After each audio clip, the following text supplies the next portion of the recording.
राजनीति में कोई स्थायी दुश्मन नहीं होता और दोस्ती तो वक्त के साथ बदल जाती है। 2019 में एक मंच पर खड़े थे योगी और ब्रजभूषण। 2024 आते आते एक दूसरे से नजरें चुराने लगे। अब फिर रिश्ते सुधारने की कोशिश, लेकिन क्यों?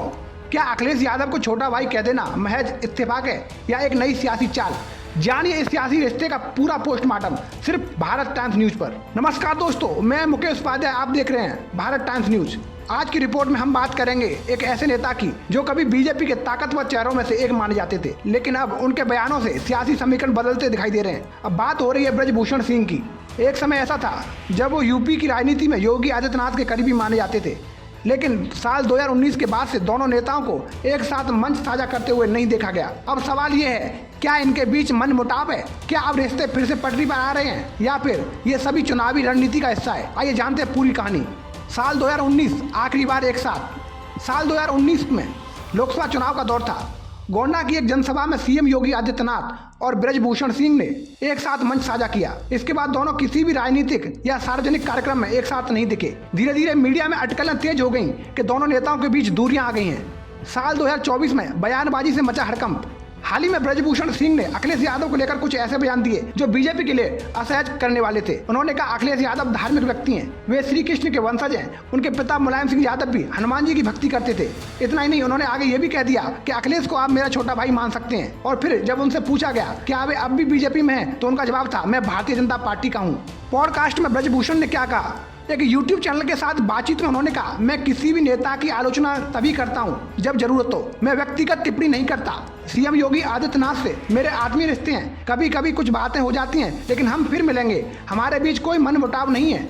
उन्होंने आगे कहा, उनके बेटे सांसद करण भूषण और विधायक प्रतीक भूषण योगी जी से मिलते रहते हैं। सीएम योगी आदित्यनाथ उनके बच्चों को खाना खिलाते हैं, प्यार से मिलते हैं। लेकिन अतीत का बयान क्या कहते हैं? अब थोड़ा पीछे चलते हैं। 28 अक्टूबर 2022 बाराबंकी में एक कार्यक्रम में ब्रजभूषण सिंह ने कहा था, विधायकों की हालत बहुत खराब है, काम के लिए डीएम के पैर छूने पड़ते हैं, सारा पावर एक जगह केंद्रित हो गया है।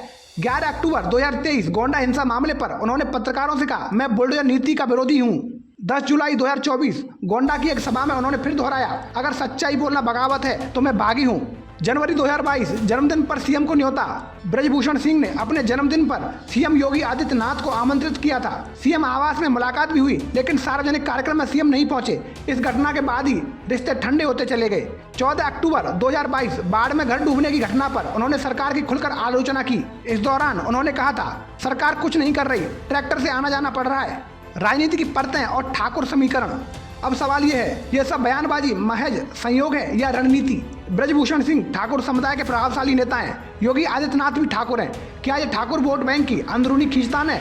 ब्रजभूषण सिंह सियासी ताकत को कम नहीं आंकते। एक समय जो बीजेपी के स्टार प्रचारक थे, अब जब बीजेपी के खिलाफ या सपा के पक्ष में बयान दे रहे हैं, तो जाहिर है इसकी सियासी कीमत है। ब्रजभूषण बनाम योगी, तुलना कहाँ तक है?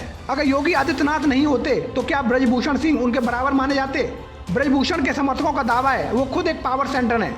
वही योगी आदित्यनाथ को बीजेपी और संघ का पूरा समर्थन प्राप्त है, जो उन्हें एक बड़ा नेता बनाता है। क्या यह बदलाव का संकेत है? ब्रजभूषण सिंह फिलहाल सांसद नहीं है, लेकिन उनके बेटे बीजेपी में एक सांसद, एक विधायक। ऐसे में ब्रजभूषण के सपा की ओर झुकाव का मतलब ये भी हो सकता है कि वो खुद भविष्य की राजनीति का नया रास्ता देख रहे हैं। क्या ये संकेत है? क्या अगला चुनाव सपा से लड़ सकते हैं, या फिर ये एक दबाव की राजनीति है ताकि बीजेपी उन्हें दोबारा टिकट देने पर मजबूर हो? दो नावों की सवारी।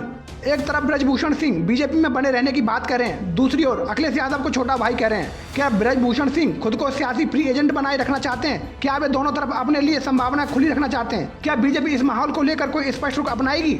आप इस पूरे घटनाक्रम को किस नजर से देखते हैं? क्या ब्रजभूषण सिंह सपा की ओर जा रहे हैं? क्या बीजेपी को संदेश दे रहे हैं? वीडियो को लाइक करें, शेयर करें, और अब तक आपने भारत टाइम्स न्यूज को सब्सक्राइब नहीं किया है तो अभी करें। धन्यवाद। जय हिंद।